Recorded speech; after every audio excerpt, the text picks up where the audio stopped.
Sí, vamos a hablar de Marie Kondo y de este artículo. Pero antes de nada vamos a identificar los tres tipos de orden que existen. Primero es el orden de revista, este tipo estándar de perfección en el que se ven las casas perfectas, todo está en su sitio, todo es ideal. Este orden no existe. Este es el que le llamo encefalograma plano. Es un orden que no invita a la vida. ¿Por qué? Porque ahí no puedes tocar nada. Para que se mantenga perfecto, tiene que haber o alguien siempre recolocando lo que se descoloca o no se puede tocar nada. Son las dos únicas opciones de que este orden exista, por lo que este orden no es compatible con la vida en el espacio. Este es un tipo de orden. Después está el desorden. ¿Qué es el desorden? Tiene como esta perspectiva. Subidas, parece que ordeno el fin de semana y después vuelve el caos. Ordeno el fin de semana y después vuelve el caos. ¡Ay, que tengo un hijo! Para abajo en el caos. Ordeno un poco y vuelve el caos. Ordeno un poco y vuelve el caos. Esto, que lamentablemente está muy normalizado y muy extendido, no es orden, es desorden. Y después vamos a ver el orden, que yo llamo armonía, porque no tiene que ver con ese orden lineal que veíamos al principio, sino que es un orden que se mueve. Es un orden que evoluciona, que ocurren cosas en tu vida y eso implica cambios en la casa. Pero no hay cambios abruptos. No hay bajadas que te llevan porque ocurre algo, sino que te vas cuestionando y te vas moviendo en el espacio. Este es el orden duradero. Este es un orden que implica movimiento, pero que se mantiene y que no tiene esos conflictos vinculados al orden que tienen el orden 1 y el orden 2. ¿Es este orden 3 posible? Sí. ¿Es este orden 3 posible y con hijos? Sí. Solo que necesita 4 puntos.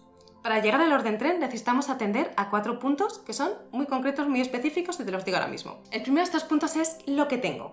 Los objetos que tengo, cómo los tengo colocados. Este sería una de las claves que nos lleva al orden o al desorden. El siguiente punto es la funcionalidad de los espacios. Puedes tener el punto 1 súper bien atendido y tener objetos coherentes y cada cosa en su lugar, pero si no has atendido la funcionalidad de cada espacio, no vas a tener un orden que sea un orden armónico. ¿Por qué? Porque si tu salón y tu sala, por ejemplo, es lugar de deporte, es lugar de ver películas, es lugar de hacer deberes, y todo eso no está comprendido en la distribución y organización del espacio, ese orden que has generado, aunque hayas atendido al punto 1, no se va a mantener porque la funcionalidad del espacio no está adecuada a las cosas que tienes. Después llegamos al punto 3, que son las causas del desorden. Si yo atiendo al punto 1 y al punto 2, pero después no atiendo, identifico cuáles son las causas que me han llevado al resultado de desorden, voy a replicar el patrón que me ha llevado al desorden. Normalmente el proceso es súper sencillo. Hay un pensamiento, yo tengo una serie de pensamientos, eso me produce una emoción, esta emoción me produce una acción y esta acción es un resultado. Cuando yo identifico a nivel de resultado algún tipo de desorden, si tiro para atrás, ¿sabes? Como no sé si hacías ganchillo, pero en el ganchillo, cuando tú te equivocabas, tirabas del hilo y se iban deshaciendo los puntos. Cuando tú tiras para atrás e identificas cuál es la causa real que tiene que ver con la forma en la que pensamos y sanas y liberas esa causa, tiras del hilo y la liberas, puedes volver a tejer sin desorden porque habrás identificado la causa del desorden. Cuando no hacemos este proceso, ¿qué ocurre? Que replicamos los patrones que nos han llevado al desorden y por eso el orden no se mantiene y vamos a los arribas y a los abajos, esto que está lamentablemente tan extendido. Y el punto 4, que son los acuerdos de convivencia. Cuando en una casa conviven distintas personas, cada cual necesita tener sus liderazgos para que ese orden y esa armonía sea algo que se mantenga. Lo que ocurre es que normalmente aquello que creemos que necesitamos o en lo que creemos que nos tenemos que enfocar no es exactamente lo que necesitamos. Te voy a poner un ejemplo súper concreto que me pasó hace poquito. En el cumpleaños de mi hijo, una mamá me decía: Lucía, es que estuve el otro día 3 horas recogiendo el salón y mis hijos en media hora ya le habían desastrado todo. Es muy frustrante. Entonces ella me pedía para tener como acuerdos de convivencia que se mantuvieran. ¿Qué ocurre? Que el foco no puede ser los acuerdos de convivencia, porque a mí cuando la escucho a ella lo que me llama la atención ¿qué es? ¿Que sus hijos en media hora hayan desordenado? No, lo que me llama la atención es que haya pasado 3 horas recogiendo su salón. Hay cosas mucho más importantes que hacer y mucho más divertidas como jugar con tus hijos.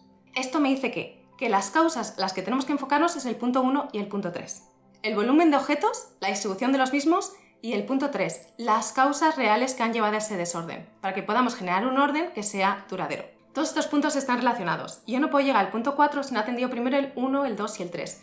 De hecho, cuando atiendo los primeros puntos, los siguientes son mucho más sencillos, porque es verdad que la armonía es natural y es contagiosa. De hecho, muchas veces a mí me escribe gente diciéndome: Lucía, es que no me lo puedo creer, es que mi hijo o mi hija de repente se ha puesto a ordenar sin que yo le dijera nada. Claro, ¿por qué? Porque ven que tú disfrutas. Es igual que la lectura. Sé que siempre pongo el mismo ejemplo, pero es que es tan claro.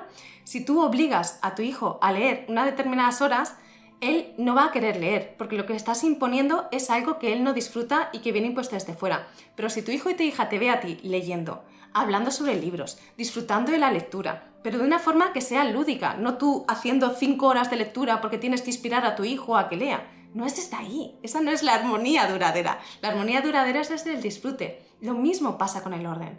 Cuando tú tienes una relación armónica con tu casa y tienes un orden que está vinculado a un orden externo, pero sobre todo a un orden interno, esto se transmite, esto lo emanamos, esto es contagioso. Y entonces ahí sí podemos llegar al punto 4 desde la coherencia de tener ese equilibrio en los 4 puntos. Y esto es algo constante, implica la evolución, no es lineal. Otro ejemplo son personas que llegan a mí y dicen: Lucía, es que llevo años ordenando y es que no alcanzo el punto de orden. Y aquí las cosas pueden ser dos. Una, las expectativas, que crees que el orden que tienes a alcanzar es ese orden lineal. Esa idea que nos han vendido que realmente no existe y que nadie tiene de forma duradera a no ser que viva para ordenar. Y si esa es tu pasión de vivir para ordenar, adelante, pero al menos la mía te aseguro que no lo es. Yo uso la casa para fomentar la vida, no para vivir para ordenar. Yo creo que tenemos que vivir para vivir. Y eso son dos cosas muy diferentes. Entonces, si esas son tus expectativas, por supuesto que vas a ordenar y nunca va a ser suficiente, porque tu expectativa es irreal a no ser que vivas para ordenar. Y otra posibilidad es que quizás no estás atendiendo a los puntos que necesitas atender. Hay alguno de estos 4 puntos que no estás atendiendo y que requiere que pongas el foco en ese.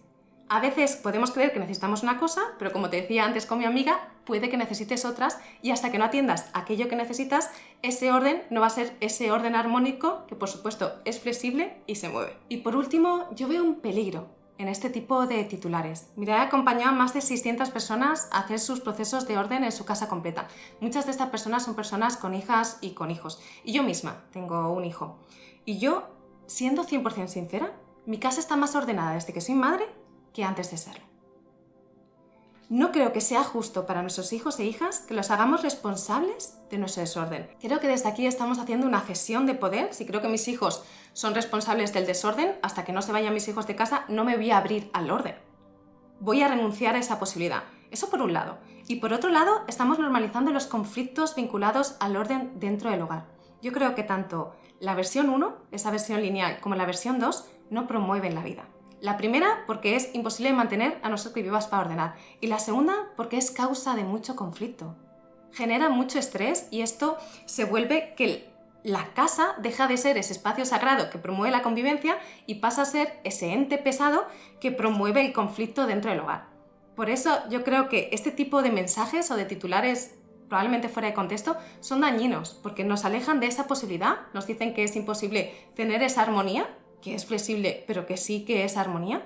Y por otro lado, porque hacen una cesión de poder y creemos que quitándonos esa responsabilidad, como tengo hijos e hijas, no puedo tener orden, de repente es como que ya no hago nada. Pero creo que esto es dañino para todas las personas que conviven en el hogar, para la casa, para los hijos y para las hijas, para las madres y para los padres. Y creo que es importante que seamos conscientes de que nuestra casa es simplemente una casa. La casa no puede ser el foco de los conflictos en el hogar. La casa es un lugar al que vamos y que nos sostiene. No es tan importante, o no debería ser tan importante. Al final, simplemente es un contenedor que nos sostiene. La idea es que sea un espacio que fomente la vida. Y la única versión que yo conozco de que la casa sea un espacio que fomente la vida es la versión número 3. Y esa, te aseguro que sí que es posible. Además, en mi canal de YouTube y en mi podcast tienes una entrevista a una mujer con 3 hijos que hizo el curso Ordena tu casa para ordenar tu vida y habla cómo a través del proceso ha conseguido ese orden duradero. Sí que es posible tener una casa ordenada con hijos. Y por mi parte te mando un abrazo gigante deseándote una vida y una casa en armonía.